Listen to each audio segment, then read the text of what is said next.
Em nome de Jesus, quero já de antemão agradecer a oportunidade, privilégio riquíssimo. Confesso que eu prefiro estar sentado, ouvindo, me alimentando, mas aprove a Deus nos trazer esta oportunidade. Agradeço a Deus pela vida do pastor Flávio. Motivo da ausência é que ele está cumprindo uma agenda que era necessária já faz algum tempo, e ele estava em débito. Ele foi cumprir essa agenda para estar cooperando com um amigo nosso também, um pastor amigo nosso, tá bom, queridos? Então, por esse motivo, a ausência dele. Mas eu louvo a Deus porque Deus nos trouxe aqui para compartilharmos de uma palavra da parte de Deus. Hoje é noite de família no altar. Sou grato a Deus pela minha casa, minha família, que tem me ajudado, tem me dado estabilidade para continuar seguindo em frente nessa jornada. Amém? Trouxe Bíblia, maravilha. Então vamos compartilhar de uma palavra. Eu queria, de forma breve, rápida, em alguns minutos, tecer alguns comentários dentro de um texto muito conhecido dos irmãos. O texto ao qual quero mencionar nesta noite foi registrado por intermédio do evangelista Lucas, o médico amado. O capítulo é o de número 10. Você vai se lembrar, Lucas 10. Louvado seja Deus. Lucas, capítulo de número 10, a partir do verso de número 25. E nós vamos fazer um comentário breve acerca desse texto. E tenho certeza que dentro desse texto o Senhor vai trazer sobre a nossa vida algumas lições práticas para nós aplicarmos em nossas vidas. E certamente vai ser muito bom. Amém? Está comigo? 40 minutos? Consegue me ouvir 40 minutos, irmão? Amém? Pode ficar 40 minutos, porque lá no céu vai ser a eternidade. Então, se você aguentar 40 minutos aqui, a eternidade é maravilha. Amém? Lucas 10, 25, só quem encontrou posso ouvir um amém? Eu vou beber uma água.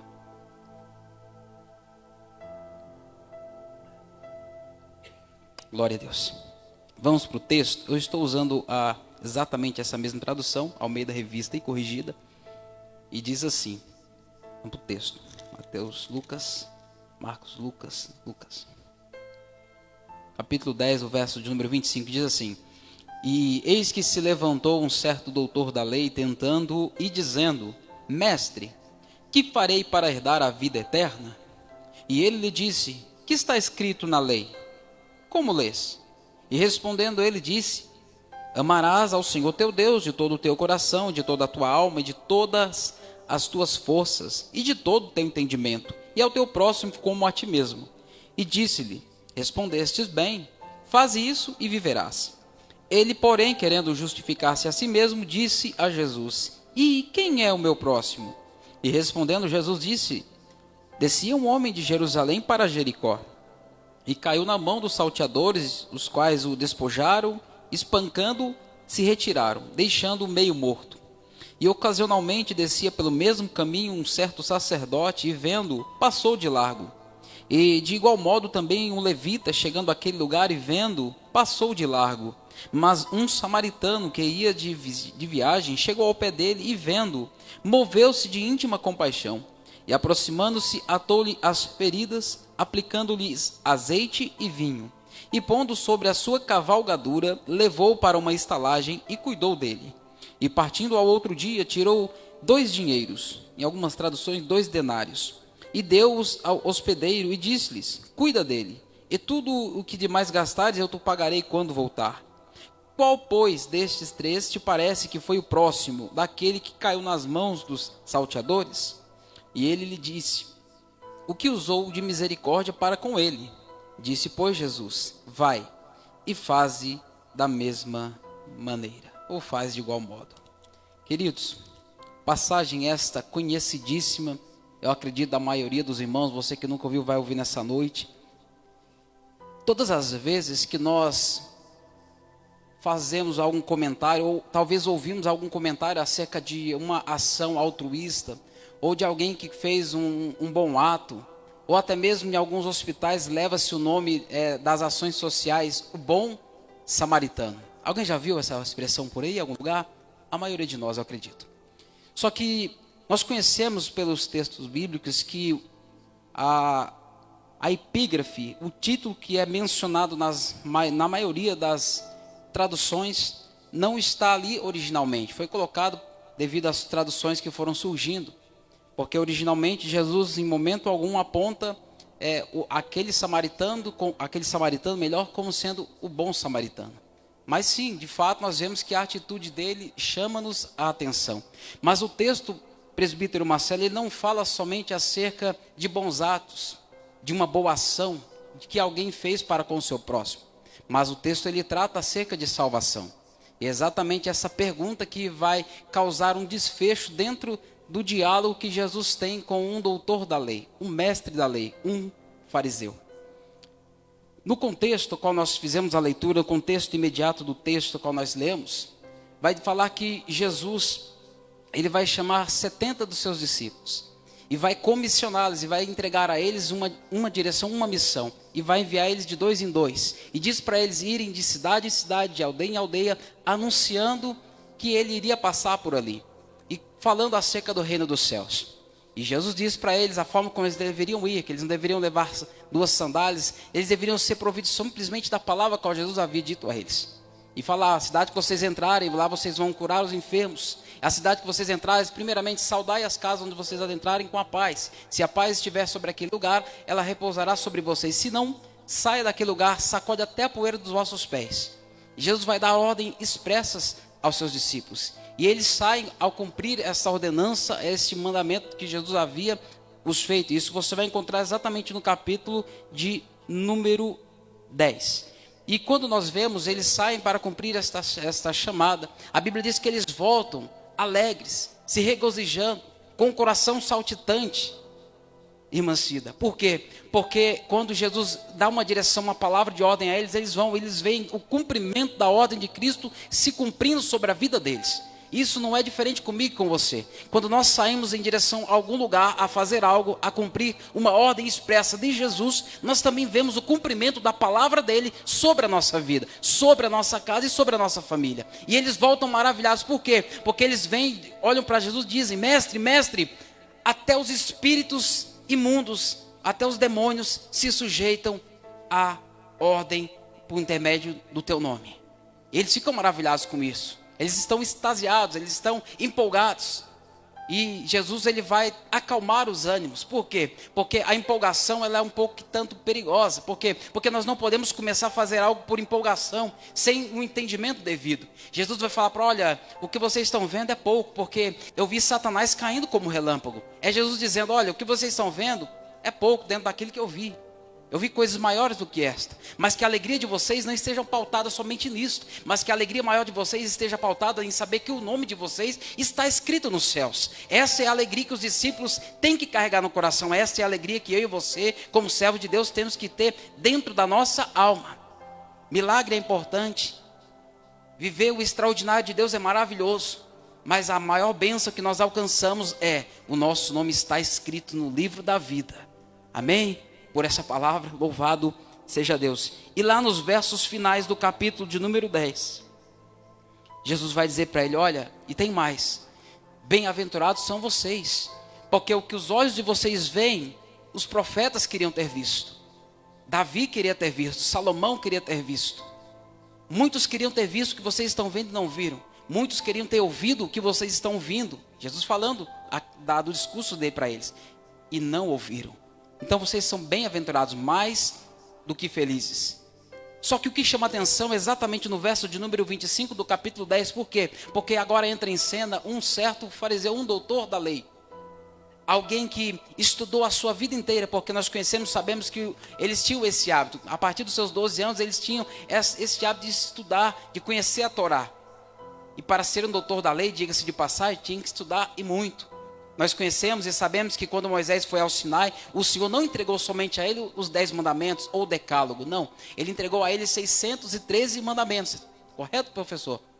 613 ordenanças, falando acerca de leis civis, de leis morais e de leis religiosas. Então o fariseu, o doutor da lei, ele tinha que conhecer de capa a capa, de ponta a ponta, cada uma delas. Então ele era entendido, como diz na nossa linguagem, ele era crânio, ele era inteligente. Ele sabia daquilo que estava acontecendo. E só que tem algo que eu imagino, não diz o texto, mas eu vou conjecturar aqui, tá bom, irmão? Sem ferir o texto. Que ele agora, ele dá um nó na cabeça, Alan. Por quê? Porque ele está ouvindo Jesus dizer para homens simples da Galileia, pescadores, homens comuns, homens que trabalharam na coletoria romana, homens que talvez a sociedade olhasse e meneasse a cabeça dizendo, não, não tem condição de chegar a ser alguma coisa na vida. E Jesus olha para ele e diz: o nome de vocês está escrito nos céus. O doutor da lei agora ele questiona em si mesmo, dizendo: como assim? Ele estudou a vida inteira para isso, e agora a pergunta que ele vai fazer a Jesus é exatamente essa, no verso número 25. Eis que se levantou um certo doutor da lei, tentando e dizendo: mestre, que farei para herdar a vida eterna? Eu acho isso interessante, sabe por quê? Porque essa pergunta é uma pergunta capciosa. Sabe o que é capciosa? O capcioso é diferente do curioso. O curioso é aquele que ele quer aprender mais, ele tem dúvidas, ele quer tirar as suas dúvidas. E esse é bom, é maravilha, é muito bom ter pessoas curiosas. Eu sou curioso. O capcioso, o presbítero Marcelo, é aquele que ele já tem uma resposta definida. Ele pergunta para você porque ele quer ver se a resposta que você tem, que eu tenho, é igual a dele. Porque se não for, vai criar um problema, vai criar uma divergência teológica. Isso acontece nos nossos dias. Mas não vamos entrar nesse mérito, de forma alguma. Então, ele vai tentar Jesus. Diz o texto, o evangelista Lucas, ele por ser um grego, ele vai escrever com maestria, ele vai dar detalhes exclusivos da sua escrita. Verso 26, e ele lhe disse, olha o que Jesus disse para ele. Jesus vai responder a pergunta dele com duas perguntas. Entenda bem isso, por favor. A pergunta dele é enfática: o que eu farei para herdar a vida eterna? Jesus vai responder a pergunta dele com duas perguntas. Eu imagino Jesus olhando para ele: espera aí, doutor da lei, mestre fariseu, já que você quer uma resposta, então me responde antes duas perguntas. A primeira pergunta que Jesus faz é: o que está escrito na lei? E como você lê, ou como interpreta? Porque duas coisas distintas estão relacionadas nas duas perguntas. Uma coisa é o que eu leio, uma coisa é o que você lê, uma coisa é o que nós interpretamos. E é por isso que nos nossos dias surgiram e surgem diversos pensamentos, alguns pensamentos teológicos que estão mais debandeando para a heresia, e alguns pensamentos que têm realmente baseamento bíblico. Mas não entramos nesse mérito, porque nós não estamos aqui para colocar ponto A ou B, muito pelo contrário, nós estamos aqui para pregar a mensagem que Jesus, ele trouxe para nós de forma simples, prática e objetiva. E aí o que Jesus está fazendo é exatamente isso. Verso 27.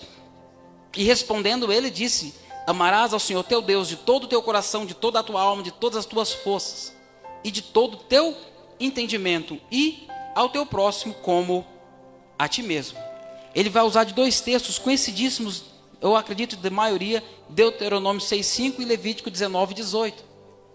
Amar o Senhor nosso Deus de todas as nossas forças, com todo o nosso entendimento. E o segundo, amar o próximo como a ti mesmo.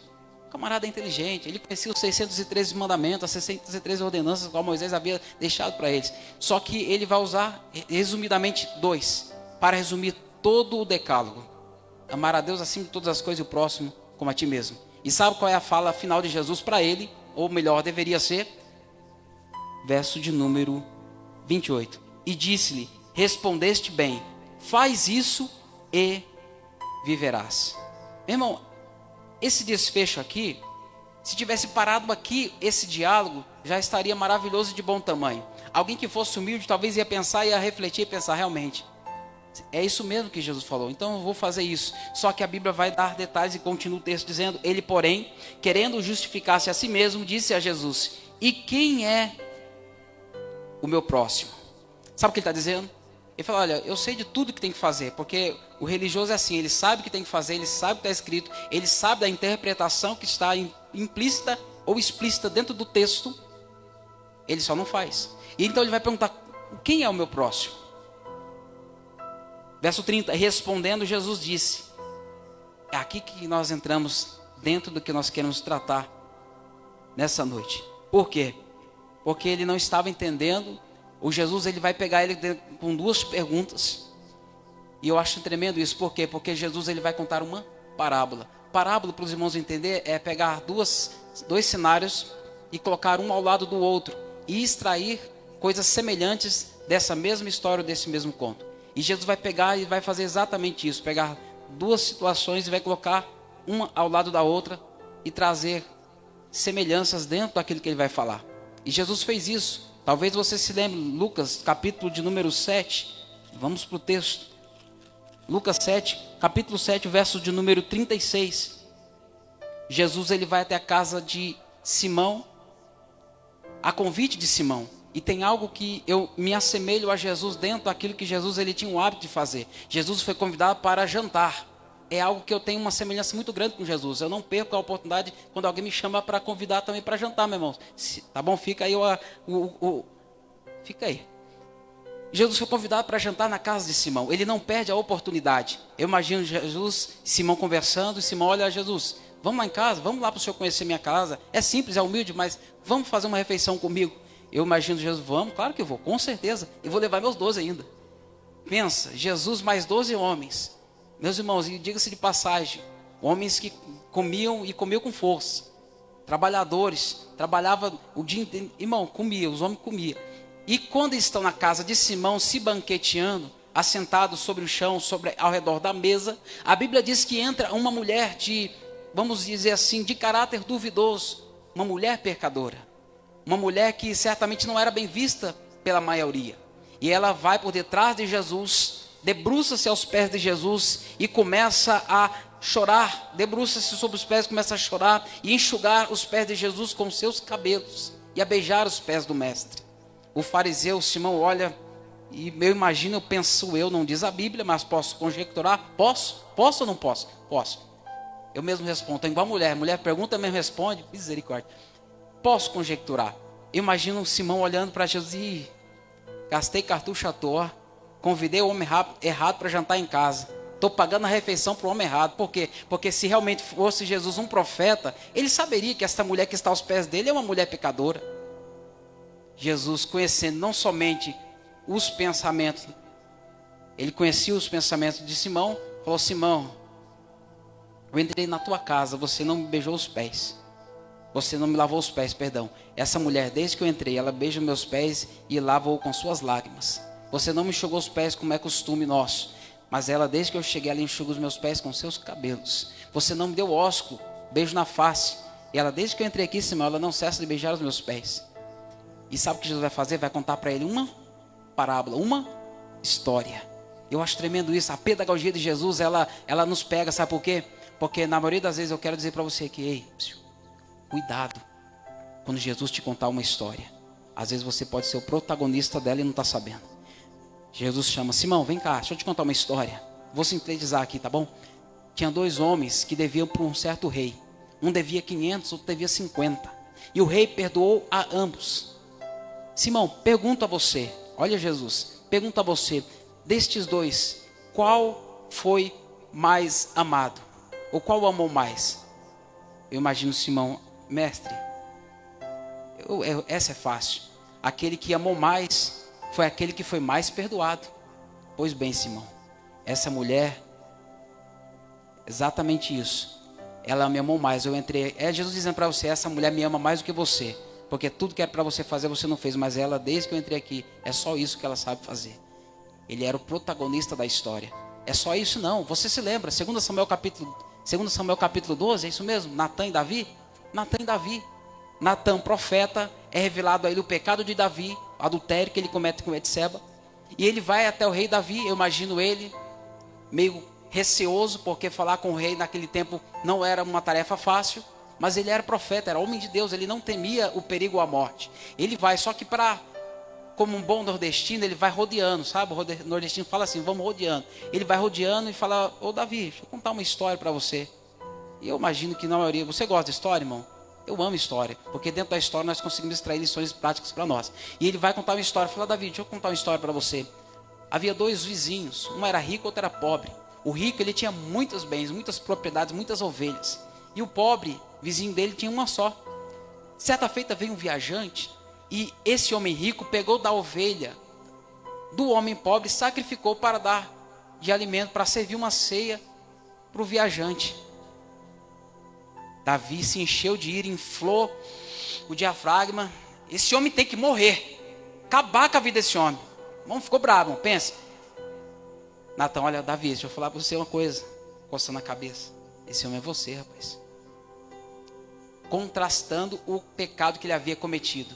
Ele poderia ter qualquer mulher que ele quisesse, mas ele foi olhar justamente para aquela que não lhe devia, para aquela que não lhe competia. Só essa. Temos inúmeras histórias que nós podemos citar. Por quê? Porque dentro de uma história, irmãos, vou repetir a frase: cuidado quando Deus te contar uma história, porque você pode ser o protagonista dela. E Jesus, ele vai trazer esse relato e contar essa história para instruir o mestre da lei, falando acerca de salvação.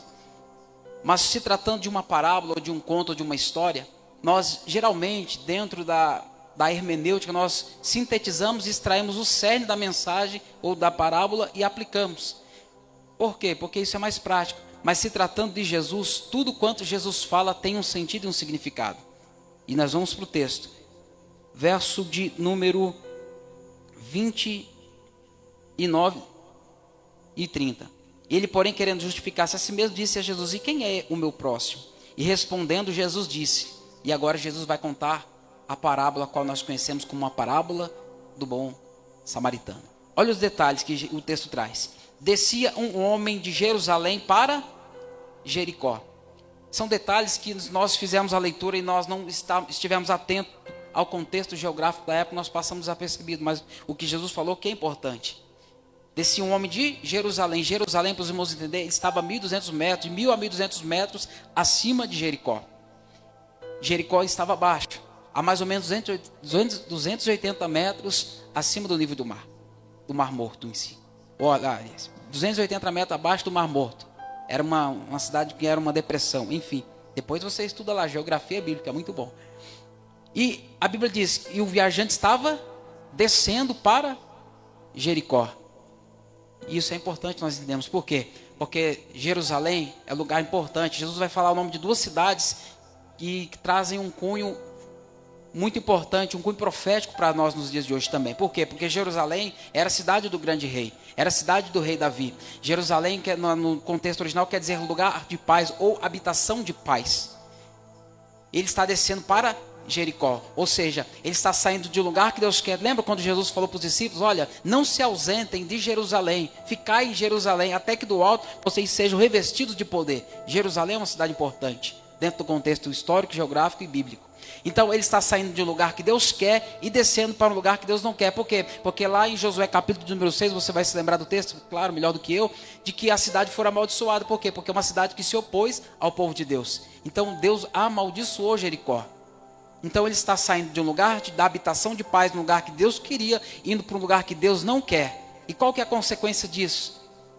Gravíssima. Para nós, quando nós saímos do lugar que Deus quer e vamos para um lugar que Deus não quer, nós corremos o mesmo risco que esse viajante correu, que é na continuidade do verso. E caiu na mão dos salteadores, os quais o despojaram, espancando, se retiraram, deixando meio morto.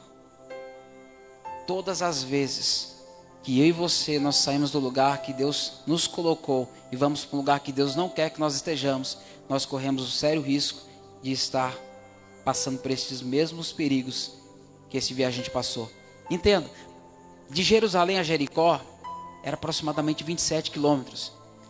As estradas não eram tão boas como as que nós conhecemos hoje, mas havia um caminho mais curto, um caminho mais rápido para chegar em Jericó. Era chamado de caminho sangrento. Só que esse era um caminho muito perigoso, presbítero Marcelo, irmão Wesley. Por quê? Porque esse lugar era um lugar que tinha muitas rochas, era um lugar que era de difícil acesso e era um lugar propício para que salteadores, ladrões, assassinos se escondessem, para se aproveitar dos viajantes que por ali passavam, para saqueá-los, roubá-los e cometer todo tipo de atrocidade. E esse é o caminho que este viajante está trilhando. Ao sair de Jerusalém, ao descer para Jericó, ele vai exatamente pelo caminho mais curto, o caminho mais rápido. E nem sempre o caminho mais rápido é o melhor caminho. Todas as vezes que nós buscamos caminhos, atalhos, Jesus falou, João capítulo 14, eu sou o caminho. Os discípulos anteriormente, depois que são constituída a igreja lá em Atos 2, eles são chamados também de aqueles do caminho. Nós estamos no caminho. Não use atalhos para chegar onde Deus quer que você esteja um dia. Não use atalhos para chegar mais rápido no sucesso. Não use atalhos para chegar aonde você sonha e almeja chegar algum dia. Porque às vezes o caminho mais longo é sempre o caminho mais difícil, mas pode ter certeza que é o caminho que traz segurança e traz consolo para a nossa alma. Por quê? Porque é o caminho que Deus quer nos orientar. Você se lembra do povo que saiu lá do deserto? ou melhor, que saiu do Egito, perdão. O povo que saiu do Egito, a caminhada era de 40 dias até a terra prometida, até a Canaã. Eles permaneceram 40 anos no deserto, caminhando. Por quê? Porque exatamente por causa disso. Porque é o caminho mais rápido. Porque a desobediência trouxe consequências graves para eles. Então, muitas das vezes nós cometemos o mesmo erro ao achar que para chegar em algum lugar nós temos que chegar pelo caminho mais rápido e esquecemos e pulamos algumas etapas. E eles caíram na mão dos salteadores. E olha o que o texto diz: os quais o despojaram, espancaram e depois se retiraram. Porque é exatamente isso que o inimigo da nossa alma ele faz com muitos. Não basta somente espancar, não basta somente deixar na lona. Se possível, ele até mata a pessoa. Porque aqui no texto diz que ele ficou meio morto. Eu acho interessante essa conotação que o texto vai trazer, meio morto. Porque em todos os escritos bíblicos nós vemos pessoas que estavam vivas e mortas. Meio morto eu nunca vi. Né? Não podia até falar que é o tio Paulo, mas não. Mas meio morto eu nunca vi. Mas o texto ele deixa bem claro. Sabe o que eu entendo, irmãos, aprendendo o texto? Que existem pessoas, talvez aqui não, mas por aí existem, pessoas que estão exatamente nessa mesma condição que estava esse viajante. Meio morto. Que foi abandonado pelo caminho. Que tinha esperança de chegar ao destino esperado. Mas no meio do caminho algo deu errado. No meio do caminho ele foi alvejado por ladrões, por salteadores. E quem que é o ladrão, o salteador da vez? É o nosso adversário. É aquele que não quer que você alcance os propósitos que você estabeleceu no teu coração. Ele passou por isso. Foi despojado. A palavra despojar no original quer dizer, foi lhe tirado tudo que lhe tinha valor. Alguns anos atrás, hoje nós temos um pouco mais de facilidade, mas alguns anos atrás, quando eu tinha meus 13, 14 anos, quando você queria tomar um refrigerante, uma Coca-Cola, quem que não gosta de Coca? Eu na época gostava, hoje nem tanto. Não é por causa do rato não, porque eu não gosto mesmo. Então, na época a gente ia nos estabelecimentos com a garrafa retornável, sim ou não? Quem já fez isso? A maioria de nós. Vazia, ia alegre porque voltaria com ela cheia. Ia lá e trocava, pagava o preço e voltava com ela cheia para casa. E era uma benção. E geralmente a gente fazia isso quando? Pelo menos lá em casa, no dia de domingo, Marcelo. Na semana nós tomávamos quissuco. Quem já tomou quissuco aqui? Você está vivo? Isso é um milagre, irmão. Você é um milagre. Aquele quissuquinho que parecia veneno de rato. Marcava lá na inscrição 2 litros. Lá em casa fazia 4.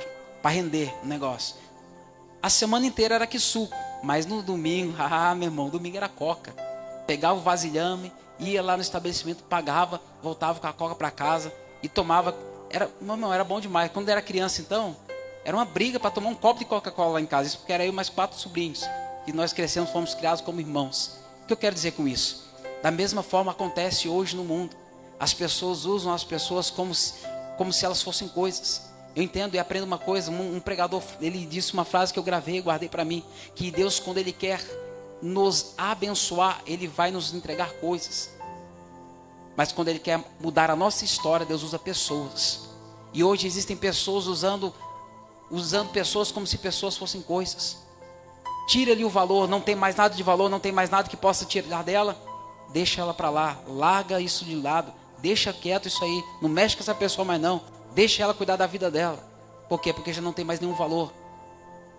Hoje nós estamos na era do descartável. Hoje raramente, ainda tem umas outras, mas hoje nós vamos e compramos descartável. Acabou, comprou um líquido lá, Coca-Cola, sei lá o que você queira comprar. Acabou aquele líquido, você descarta aquela garrafa, vai para reciclagem, já não tem mais valor. E hoje as pessoas estão entrando por esse mesmo caminho. Estão tirando o prestígio daquilo que realmente tem valor e que importa. Você é importante, você tem valor. Deixando o meio morto. Sabe o que eu entendo como essa expressão meio morto? São pessoas que perderam as esperanças. Já não vem mais expectativa de que a vida possa melhorar. Mas eu quero dizer para você nessa noite, esse viajante, ele tinha tudo para ter uma história, um cenário trágico. Porque a única esperança que ele tinha era de que alguma coisa acontecesse. E no verso 31, essa esperança, ela vem reacender novamente. Olha o que diz o texto. E ocasionalmente, ou seja, por acaso, descia pelo mesmo caminho, certo sacerdote, porque era a cidade dos sacerdotes. Jericó era a habitação preferida também, cidade de veraneiros, muitos sacerdotes. E vendo-o passou de largo. Não só isso, 32, de igual modo também um levita, chegando àquele lugar e vendo-o, passou de largo. Por que o texto vai falar acerca de duas autoridades religiosas mais imponentes da época? Sacerdote e levita. Certamente na mente, no entendimento deles, eram duas pessoas que poderiam de alguma forma sanar a sua situação, a sua crise naquele momento. Não acontece isso com você? Não aconteceu isso com você alguma vez na sua vida, na tua história? Você passar por alguma situação, algum momento difícil de crise, de enfermidade, de situação financeira, um aperto muito grande, e você olhar para alguém que tinha condições de te ajudar, alguém que certamente você não, essa pessoa vai me ajudar, e a pessoa passou de largo, e a pessoa não deu nem atenção para a tua dificuldade, para a tua adversidade. Já aconteceu isso com você, eu tenho certeza, senão Deus não estaria falando assim. E aconteceu isso com esse rapaz, com esse viajante. As esperanças que ele tinha foram frustradas. Mas o verso 33 diz: mas um samaritano que ia de viagem chegou ao pé dele, e vendo-o, note que dentro do contexto, os três, o sacerdote viu, passou de largo, o levita viu, passou de largo, o samaritano viu, olha a diferença, moveu-se de íntima compaixão. Ele chegou aos pés daquele viajante, aquele homem, e se colocou no lugar dele. Ele sentiu a dor dele. A Bíblia diz: aquilo que eu quero que os homens façam por mim, devo eu fazer por eles também. É bíblico. Ninguém pode viver aquilo que não acredita. Se você quer viver milagre da parte de Deus, se você quer ser abençoado por Deus por intermédio das pessoas, aprenda a abençoar pessoas. Aprenda a ajudar pessoas a chegar em um nível que você quer chegar algum dia. Talvez aqui não tenha, mas por aí tem. Sabe aquele tipo de pessoa que ele é professor, mas ele tem medo que o aluno se sobressaia dentro daquilo que ele está ensinando. Isso é triste porque eu falo, porque eu já vi por aí professores que têm medo que o aluno se sobressaia, sendo que Jesus falou que é exatamente o oposto. Ele não veio para ser servido, ele veio para servir. Ele veio na qualidade de servo, para nos mostrar o tamanho da humildade. Da mesma forma devemos fazer pelos nossos semelhantes. E esse viajante, ele vai se deparar agora com esse samaritano. E o verso 34: e aproximando-se, atou-lhe as feridas, aplicando-lhes azeite e vinho, e pondo sobre a sua cavalgadura, levou para uma estalagem e cuidou dele. Note que este samaritano, a atitude que ele teve foi superior aos demais, simplesmente porque ele viu, como todos viram, mas ele parou, ele moveu-se de íntima compaixão, ele fez o que ninguém dos anteriores que haviam passado fez. E o que nos chama a atenção é que ele tinha azeite, ele tinha vinho na caminhada. O sacerdote e o levita, eles tinham azeite e tinham vinho, mas dentro do templo. Sabe o que eu aprendo com isso? É que eu e você, nós recebemos azeite, recebemos o vinho. O azeite que é para sarar as feridas das pessoas, o vinho que é para ajudar a cicatrizar as feridas que o mundo deixou nas almas cansadas que estão por aí no mundo. E nós recebemos isso da parte de Deus, mas não somente para ficarmos dentro do templo, não somente para ficarmos aqui, mas é para usarmos lá fora também.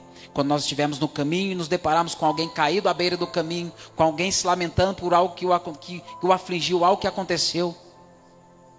O sacerdote e o levita, eles não tinham azeite, eles não tinham vinho, passaram de largo. Eles tinham no templo. Nós não podemos deixar que isso aconteça conosco na nossa era moderna. E ele aplicou o azeite e o vinho. O azeite naquele tempo, ele era usado para vários fins e vários propósitos. Um deles era para usar para ungir, para curar. Era usado também dentro do templo para acender a menorá. Eu aprendo que a geração qual nós vivemos hoje é uma geração imediatista. Como assim? Muitas das vezes nós não conseguimos ficar 40, 50 minutos dentro de uma igreja, ouvindo a palavra de Deus. Nós ficamos inquietos.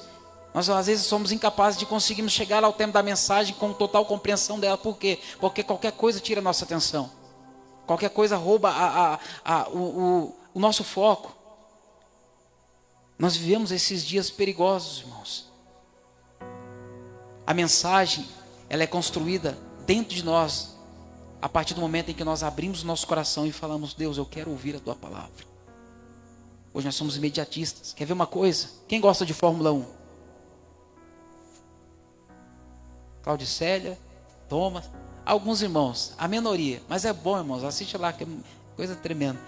Alguns anos atrás, principalmente na época do Ayrton Senna, onde estava mais em alta, onde nós tínhamos um brasileiro que estava no pódio, no topo, depois o Rubinho Barrichello veio e estragou tudo, né? Sempre atrás do alemão, virou até meme.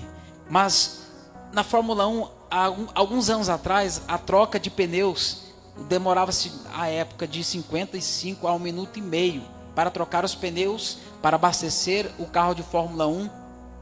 Era assim ou não, irmã Claudicélia?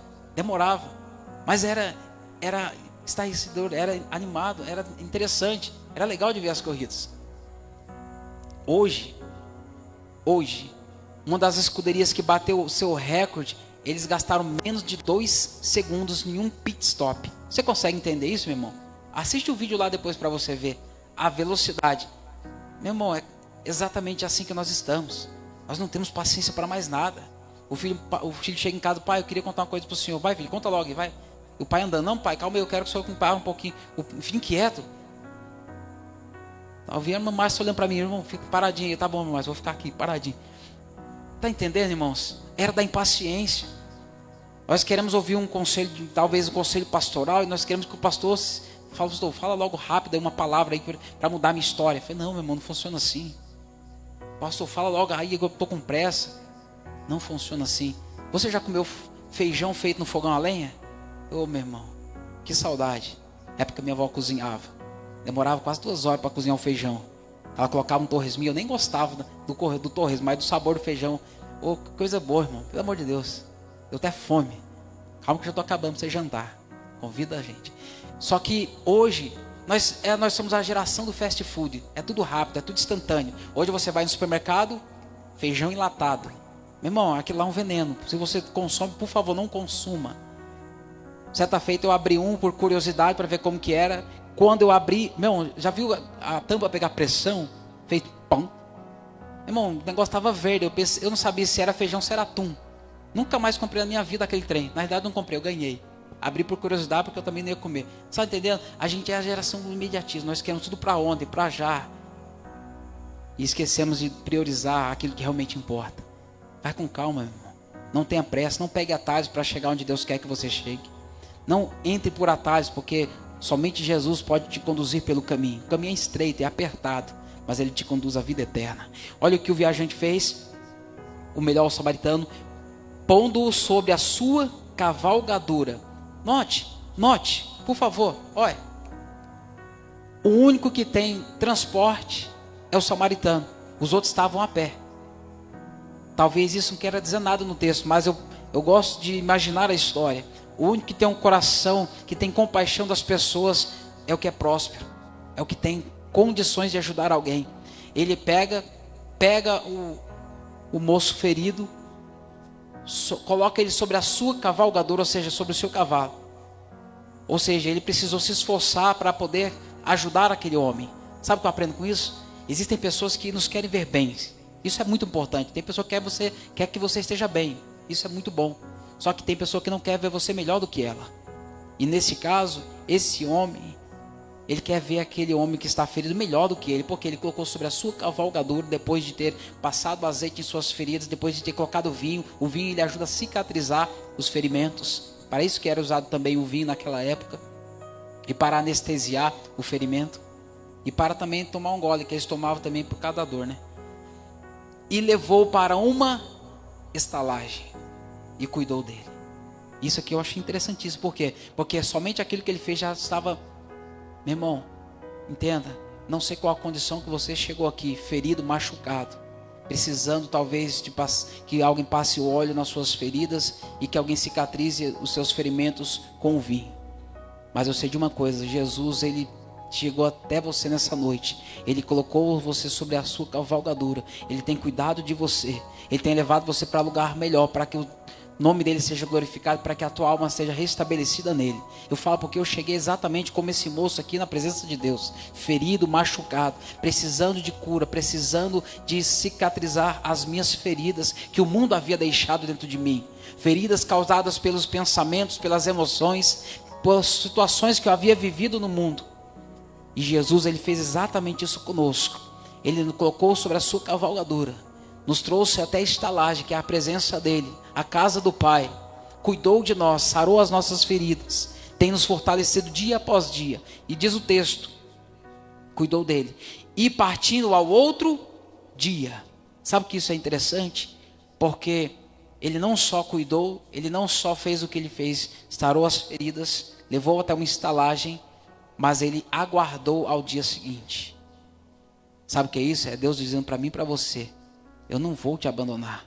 Eu vou estar com você todos os dias até a consumação dos séculos.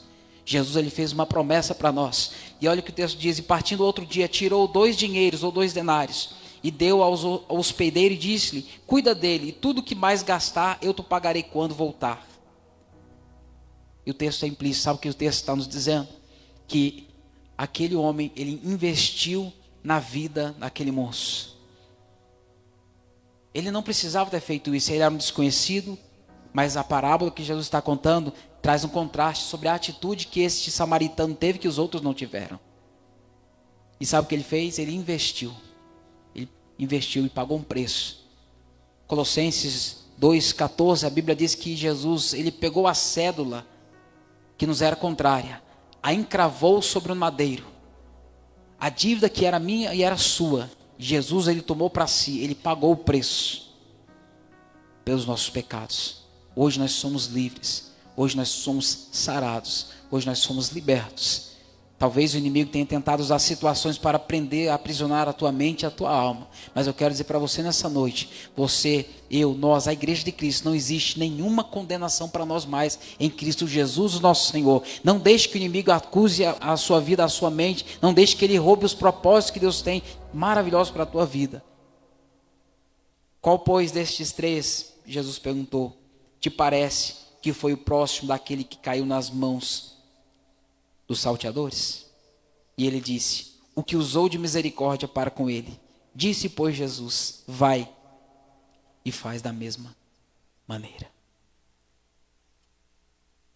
E eu finalizo a minha fala com esta indagação de Jesus. Jesus perguntou ao fariseu, qual destes 3 te parece que foi o próximo? Sabe o que me chama a atenção no texto? É que quando ele vai falar do próximo, o próximo não é quem está caído no chão precisando de auxílio. O próximo é aquele que está de pé com a intenção de ajudar alguém. Vou explicar e melhorar a fala. A nossa vida hoje, para fazer sentido, nós precisamos ser o próximo de alguém. Nós devemos pensar e cogitar em nossa mente, qual será, de quem eu serei o próximo nessa noite? Quem eu vou ajudar? Quem eu vou estabelecer, quem eu vou orientar, de quem eu vou fazer diferença na vida dela hoje. Seja o próximo de alguém. Não espere as circunstâncias perfeitas e ideias para mudar a história de alguém. O Senhor, ele nos resgatou para resgatarmos alguém. O Senhor mudou a nossa história para que nós venhamos mudar a história de outras pessoas. O Senhor nos deu condições para que nós venhamos dar condições também a outras pessoas. O Senhor nos libertou, como libertou a minha vida, da vida de pecado que eu vivia, do álcool, das drogas, da prostituição, para que de igual modo eu faça o mesmo por alguém, para dizer para as pessoas, olha, o que Jesus fez na minha vida é o que eu posso fazer por você, pelo poder de Deus e por intermédio da palavra. Não é pela força do nosso braço, não é pela nossa maestria em usar palavras de convencimento humano, é pelo Espírito Santo de Deus que habita em nós. Irmão, entenda, por favor, a bondade que existe dentro de mim e de você é fruto da graça, da bondade, da misericórdia de Deus. O homem por si só ele é mau devido à sua natureza caída. Mas porque o Espírito Santo habita em nós, nós conseguimos ter compaixão do nosso semelhante. Ter compaixão daquele que está caído. Por isso, todas as vezes que você passar e ver alguém caído na sarjeta, não faça como a maioria. Olha, mais um bêbado ali, um desviado, não tem compromisso com Deus. Não faça isso, meu irmão. Olhe com um olhar, com a ótica que certamente Jesus olha para mim e olha para você. Eu sou falho, pecador, errante, palmeirense, não tem mundial. Mas Jesus olha para mim com um olhar de misericórdia. Ele me alcança todos os dias, me dá uma nova oportunidade para consertar os erros que ontem eu cometi. Da mesma forma ele faz com você. Da mesma forma eu devo fazer quando eu vejo alguém caído, prostrado, precisando de um auxílio. Dentro da nossa casa, às vezes existem pessoas que precisam desse abraço, precisa dessa íntima compaixão através da minha vida, da tua vida. Porque quantas das vezes nós endurecemos o coração ao ponto de não olhar para os nossos, dentro de casa, dentro da tua casa, no meio da tua parentela, existem pessoas que precisam que você se mova de íntima compaixão também. Pessoas que precisam que você vá lá até eles e fale: olha, eu vou te ajudar. Eu vou ajudar você a sair desta situação. Eu vou ajudar você a curar as suas feridas, os seus traumas. As situações que você viveu que estão te machucando até hoje. Dentro da tua casa. Dentro da minha casa. Então nós precisamos orar com mais atenção para alguns textos. Então o próximo não é quem está caído. O próximo é quem está de pé, na condição de ajudar alguém. O próximo é aquele que pode fazer algo a mais para levantar alguém que está caído. O próximo é aquele que pode estender a mão e falar: vem, eu vou te ajudar. Você não está mais sozinho. E o fariseu, ele foi indagado exatamente por isso. Porque Jesus, ele queria mudar a história daquele moço. Digo para você, não pegue atalhos. Permaneça no caminho. Fica no caminho. Aquele moço sofreu porque ele escolheu pegar atalhos. Quantas pessoas querem chegar a lugares mais rápidos porque permanecer no caminho é um desafio constante. Todos os dias nós somos desafiados. Todos os dias nós corremos sérios riscos de sermos alvejados pelo ataque do nosso adversário. Mas todos os dias o Senhor nos dá a oportunidade de fazer uma escolha. Qual escolha? Permanecer no caminho. Ou pegue atalhos. Atalhos, podemos até chegar em algum lugar mais rápido, mas certamente nós não vamos ter a segurança a qual somente Cristo nos conduz no caminho. Eu falo isso porque nós utilizamos de subterfúgio em muitas áreas da nossa vida. Em muitas áreas nós fazemos no computador, nós Ctrl+C, Ctrl+V, copiamos e colamos, para que as coisas sejam mais rápidas, mais instantâneas. Porque tudo, irmãos, tudo que leva tempo, tudo que a gente gasta mais tempo, que a gente investe tempo, como esse viajante, ele investiu, o samaritano investiu na vida desse viajante. O valor, certamente, ele é retribuído. Não muitas das vezes monetário, mas nós vemos dentro da nossa casa o resultado da nossa vida de dedicação a Deus por intermédio dos frutos que nós colhemos diariamente. E leva tempo às vezes. A pastora Devai esses dias comentou acerca da semeadora, acerca da rúcula que plantou e depois de 23 dias a rúcula estava brotando, porque nasce mais rápido. Só que existem situações que talvez você está semeando há 1, 2, 3, 5, 10 anos. E ao olhar você desanima, porque às vezes você não vê nenhum fruto. A Bíblia diz que a esperança adiada faz adoecer o coração. Mas eu digo para você que Cristo, ele está sim colhendo cada uma das nossas sementes através das orações, através das lágrimas, através das intercessões, através dos cultos. Não seja o imediatista, porque entenda, irmãos, com Deus, o fogo de Deus ele acende aonde? É no altar. E quem é responsável por manter esse fogo aceso somos nós, através da oração. É o Senhor quem aquece o nosso coração. O altar somos nós. O fogo vem da parte de Deus, que aquece a nossa alma, nos dá ânimo para prosseguir. Mas nós precisamos manter esse altar aceso, manter esse fogo ardendo em nosso coração, dentro do nosso ser, para que nós possamos naquele dia, quando Jesus voltar para buscar a mim e você, nós estejamos com essa mesma disposição de fé, tal como Josué e Caleb, que passou o tempo que passou, mas eles diziam: a nossa força continua a mesma.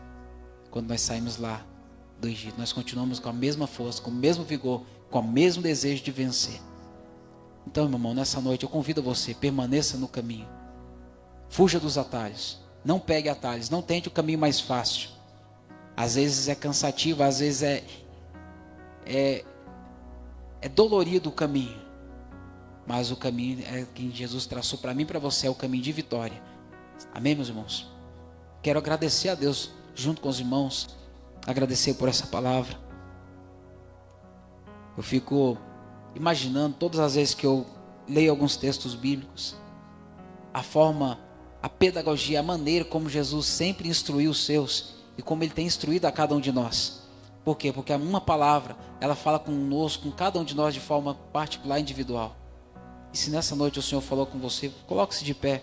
Vamos orar a Deus. Vamos pedir a Deus que o nosso coração, de igual modo, esteja como o coração deste samaritano. E nós conhecemos e sabemos, não é proposta para esse texto, para esse momento, mas havia-se uma rincha ferrenha acerca dos samaritanos. Os judeus e os samaritanos, eles não tinham comunhão entre si. E por isso Jesus faz questão de dizer, olha, o samaritano. Ele vai fazendo um contraste. Não basta seguir uma religião. Não basta estarmos dentro de uma igreja. Não basta nós adotarmos uma placa de uma igreja, usarmos a camisa da igreja e dizer sou crente. Não é só isso, irmãos. Isso é o básico. Isso é o superficial. Isso é o que qualquer um pode fazer, até quem não serve a Deus. Mas o que nós podemos fazer é fazer o que esse moço fez. Parou, se debruçou aos pés, sarou aquelas feridas, pagou o preço, permaneceu até o outro dia, pagou a estalagem, falou, olha, e o que ele tiver, se ficar devendo mais, quando eu voltar, ele está dizendo que a garantia de que eu vou voltar, e quando eu voltar eu pago o que ele ficou devendo a mais. Isso quer dizer o que, irmãos? Que nós temos uma dívida que nós não podemos pagar. Jesus, ele está às portas, ele vai voltar para buscar a sua igreja. Nós temos um débito que nós não podemos pagar, nós não podemos sanar, nós não podemos liquidar essa dívida. É uma dívida de gratidão, porque o preço que foi pago pela nossa alma, somente Cristo poderia fazê-lo. Mas hoje nós temos uma dívida de gratidão por tudo que Deus tem nos feito.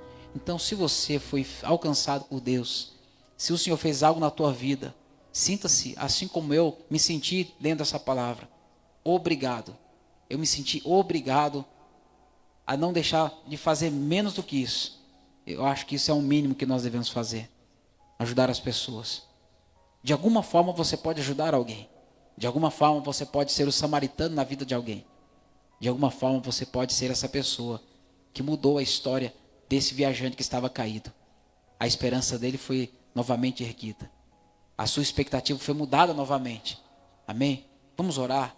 Coloque no teu coração essa certeza de que Deus vai usar a tua vida para mudar a história de outras pessoas. Querido, amado, bondoso e eterno Deus e nosso Pai, nós te agradecemos, ó Deus, pela instrução, pelo ensinamento, pela direção que o Senhor trouxe a cada um de nós por intermédio da vida, meu Deus amado, deste samaritano. Te agradecemos, ó Deus amado, porque até mesmo o levita e o sacerdote nos trazem também lições, meu Deus amado, a qual nós devemos, meu Deus, tomar cuidado para não fazer da mesma forma.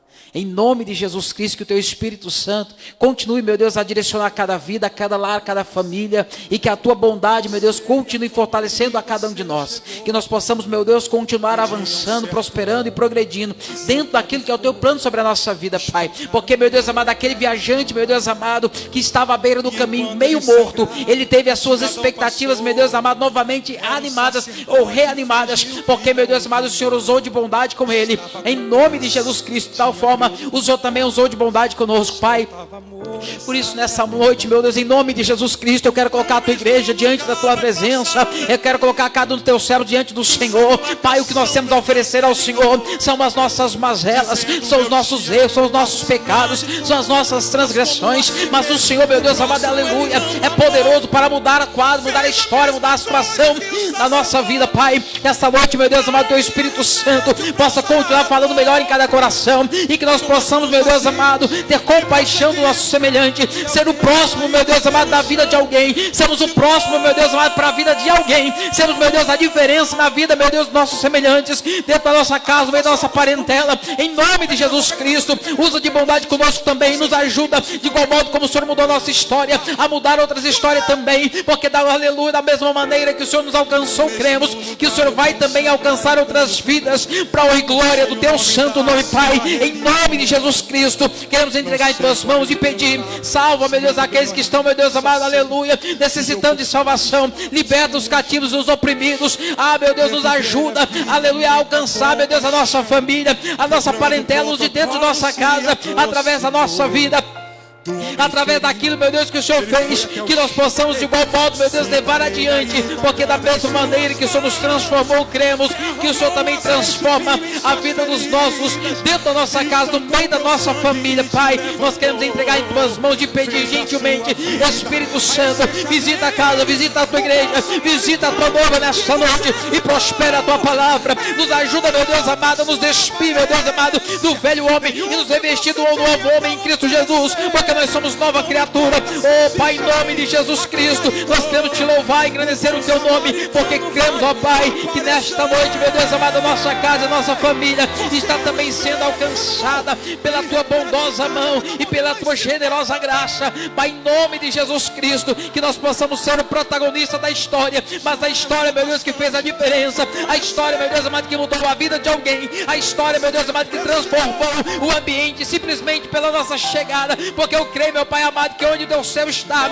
aleluia, ali também está o Senhor, ali também está a tua presença, ali também está a tua graça, ali também está, aleluia, está o teu Espírito Santo operando e prosperando em nós, conforme a tua palavra. Pai, em nome de Jesus Cristo, eu quero entregar em tuas mãos a vida daqueles que estão afastados, aqueles que estão, meu Deus amado, longe, aqueles que a tua mão, Senhor, nesta noite possa alcançar, levantar, tirar, meu Deus amado, da zona de conforto e mudar a história. É no nome santo de Jesus que nós oramos, meu Deus amado, e agradecemos ao Senhor pelo riquíssimo privilégio de poder, meu Deus amado, sermos um instrumento em tuas mãos, e que a tua igreja continue crescendo, avançando e prosperando dentro, meu Deus amado, dos teus propósitos, em nome de Jesus.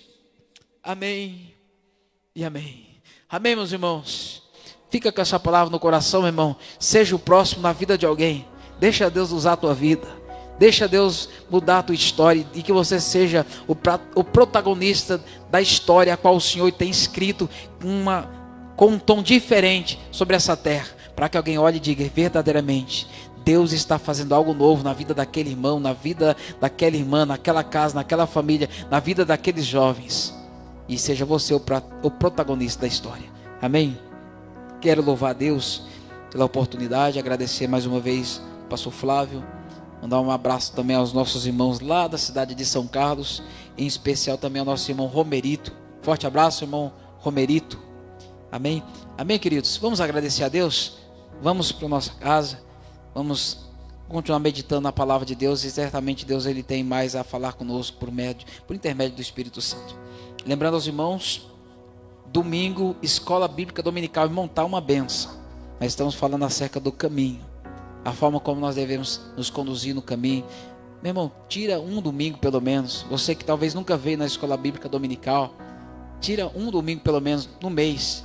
Às vezes é sacrificante, às vezes tem alguns outros compromissos. Eu falo porque no início eu também tinha essa dificuldade, mas hoje eu anseio quando chego domingo pela manhã, ao ver os meus irmãos ministrando aula, coisa maravilhosa. Como eu disse aos irmãos, prefiro ficar sentado ali ouvindo, né? E o dia que tiver pergunta para fazer, deixa para perguntar na aula do Marcelo, tá bom? É melhor. Faz comigo não, pelo amor de Deus. Escola bíblica para as crianças também. Nossas crianças estão crescendo fera, né, na Bíblia. Meu irmão, coisa tremenda. Nós estamos vendo aqui a evolução diariamente das nossas crianças. Isso é muito bom, sabe por quê? Hoje você e eu, nós temos a oportunidade de trazer as nossas crianças, nossos filhos para a casa de Deus. É melhor nós trazermos para a casa de Deus, buscarmos ele na igreja, do que futuramente temos que buscar ele em outros lugares. Eu falo porque eu já tive o desprazer da minha mãe me buscar em Biqueira, da minha mãe me buscar em Boca de Fumo, da minha mãe me buscar eu em Mocó, como a gente costumava chamar o lugar que a gente se reunia para usar droga. Eu tive esse desprazer de dar esse desgosto para minha mãe. Mas hoje eu louvo a Deus pela oportunidade que eu posso dar para minha filha, de poder conduzir ela nos caminhos de Deus. Então vamos lutar diariamente por isso. É fácil? Claro que não, meu irmão. Eu sei como que é isso. Eu tenho uma adolescente de 16 anos em casa. É uma luta constante. Mas eu tenho certeza que Deus ele vai nos ajudar. Amém, queridos? Traga os seus filhos. Escola bíblica domingo de manhã. Jovens, crianças, adolescentes, adultos, do mamando a caducando. Vem todo mundo. Vem para a IBD, tá bom? Vem aprender. E à noite é o culto de celebração do Senhor.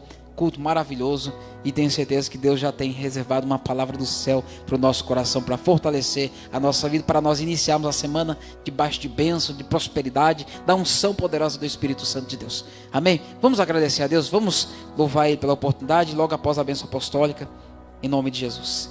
Querido, amado, bondoso e eterno Deus e nosso Pai, graças te damos, ó Deus, pela oportunidade e privilégio de poder estarmos aqui mais uma vez, Te agradecemos, ó Deus amado, pela vida de cada um dos irmãos que tem nos ajudado, meu Deus amado, a dar continuidade a esta obra. Que a tua boa mão, Senhor, leve em paz, em segurança, livres, guardados, protegidos e libertos de todo o mal. Que em nome de Jesus Cristo, meu Deus amado, essa noite de hoje seja uma noite proveitosa, uma noite de sono reparador, e que o teu Espírito Santo continue falando melhor em cada coração. Pai, em nome de Jesus Cristo, que a tua bênção esteja derramada sobre cada coração, sobre cada vida, cada lar e cada família. É o que nós oramos, pedimos e agradecemos em o nome de Jesus.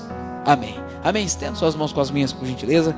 Que o grande amor de Deus, que a graça do nosso Senhor e Salvador Jesus Cristo, e que as doces consolações do amado e amigo Espírito Santo repouse sobre cada um de nós, não somente hoje, mas para todos sempre e todos juntos. Digamos amém. Aplauda Jesus, vá em paz e até domingo de manhã. E amanhã temos culto de oração a partir das 17h15. Amém, meus irmãos? 19h15.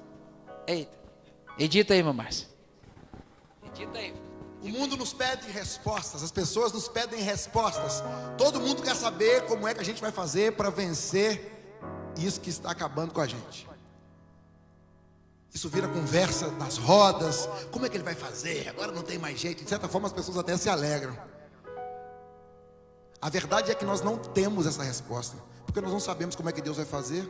Nós só temos uma certeza: Ele vai fazer um milagre na nossa vida, e nós vamos viver coisas tremendas em nome de Jesus. A única resposta que nós temos para as pessoas é essa resposta aqui, ó.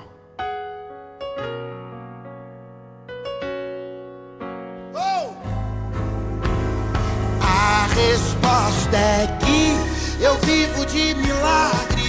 Dessa vez vai ser mais um milagre. Eu não sei como Deus irá fazer, mas eu sei vai ser perfeito, como tudo que Ele faz.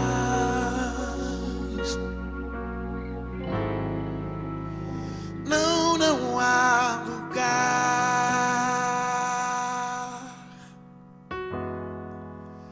não há lugar melhor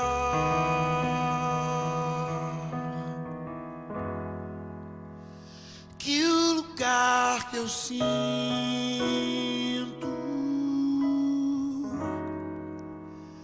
que o Senhor está.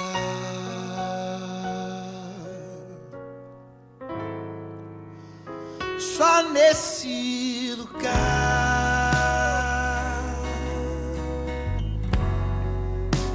o medo perde a vez